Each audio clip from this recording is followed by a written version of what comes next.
မင်္ဂလာပါကိုဘာလို့ရပြင်လဲရကျွန်တော်ဆိုင်မှာကျွန်တော်အဆုံးရှိရနော် ကျွန်တော်လေစင်းလဲစွတ်လေးပြပေးပါလားကျွန်တော်ကောင်မလေးပြောတော့ ဟောဟုတ်ကဲ့ကိုဒါလေးဆိုရင်တော့အခုချီရတဲ့ကောင်မလေးကိုပေးဖို့အတင်တော်ဆုံးစိန်ရဲစုလေးပါဗျ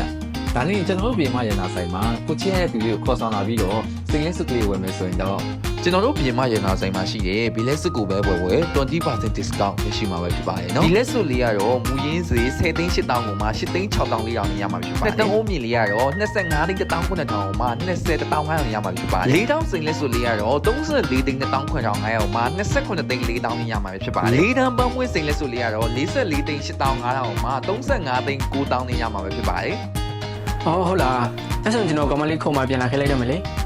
A few minutes later.